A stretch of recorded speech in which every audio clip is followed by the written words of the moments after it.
I never imagined that one moment of instinct, one split-second decision to protect someone I loved, would completely derail my life.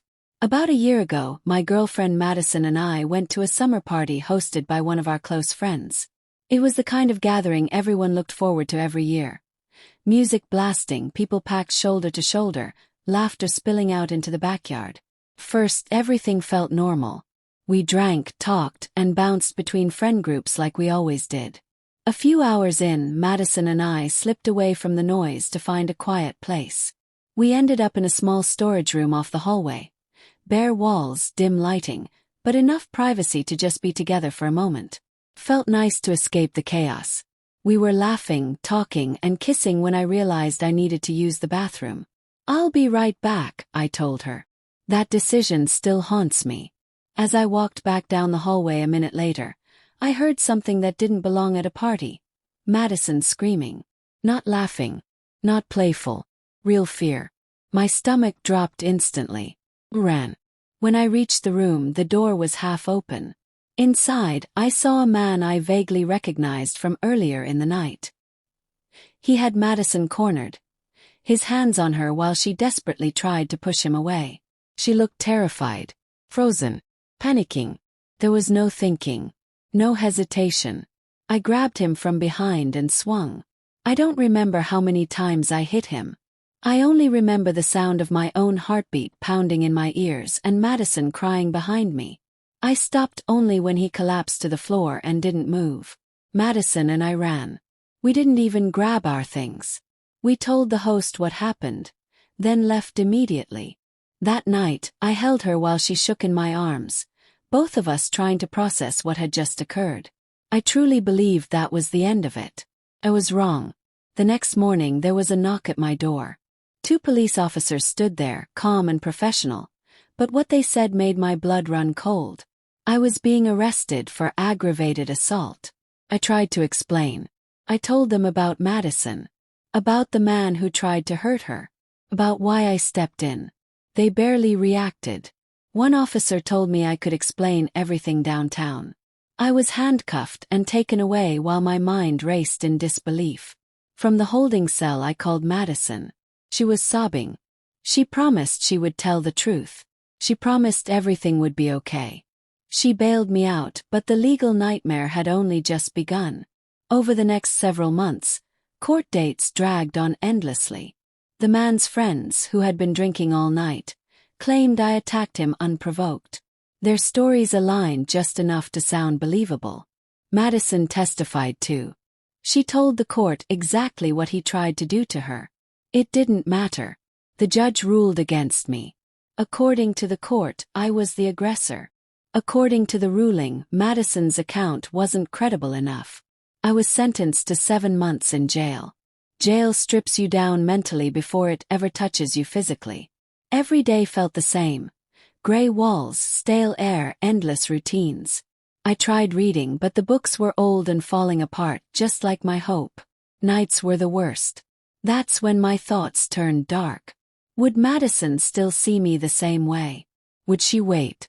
Would this label follow me forever? Her visits became the only thing that kept me grounded. Seeing her across the glass reminded me that I was still human, that someone still believed in me. But even then, something felt off. She smiled, but her eyes carried a heaviness she never explained. Whenever I asked if she was okay, she'd say she was just overwhelmed. I didn't know then that her entire world was quietly falling apart while I sat behind bars, alone, helpless, and completely unaware of the sacrifices she was making for me. And I wouldn't learn the truth until the day I walked out of jail, and into a reality far more painful than any cell.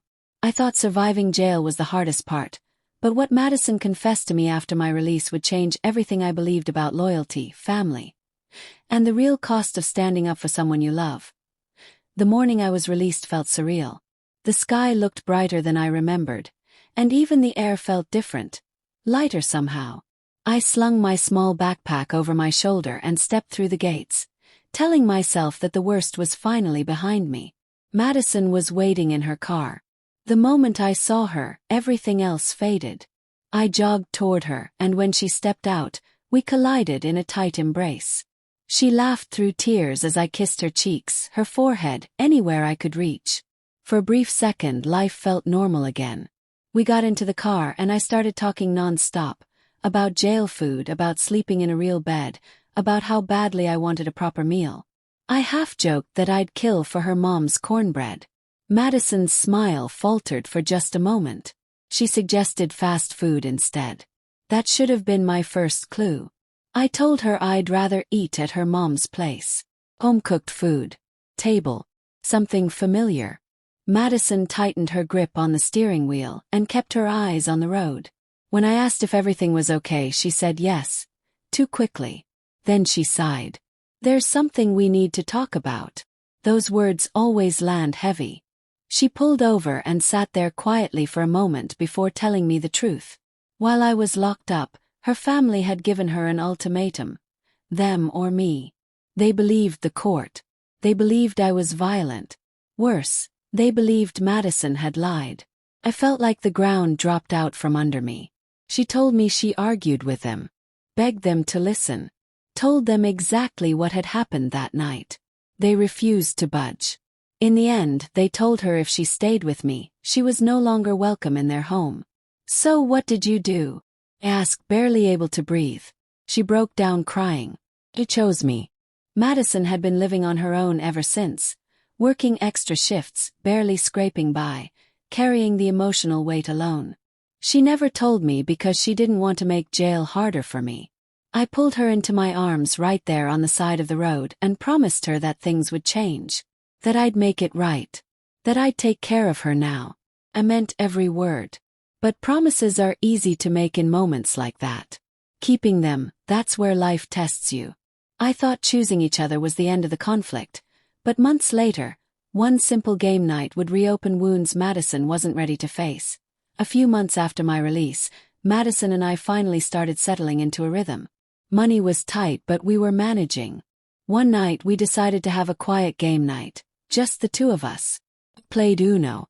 It used to be her family's tradition. Weekend nights, laughter, trash talk, endless rounds. I didn't think much of it until I dropped a draw 4 on her. She froze. Her smile vanished, and a tear slipped down her cheek. I immediately put the cards down and pulled her into a hug. She admitted she missed her family more than she'd been letting on. That even though she loved me, the silence from them hurt deeper than she expected. That night I suggested reaching out again. She hesitated but eventually agreed. The next day I tried calling her dad. No answer. Called her mom. She answered, but when I introduced myself, she hung up. I called back and asked for 30 seconds. She reluctantly agreed. I told her how Madison had been struggling, how she missed them, how she wanted to rebuild something, anything. Her response was cold. As long as I was involved, she wanted nothing to do with Madison. I swallowed my pride and told her I wouldn't be present. That this wasn't about me. It was about her daughter. After a long pause, she agreed to meet. Only in public. The damage was already done. But at least there was a crack in the door. What happened at that park would either heal everything or permanently break Madison's heart. We met at a park in the middle of the day. Public. Neutral. Madison was shaking the entire drive. Her mom arrived first. Polite but guarded. After a few minutes of small talk, she asked the question that mattered. What really happened that night?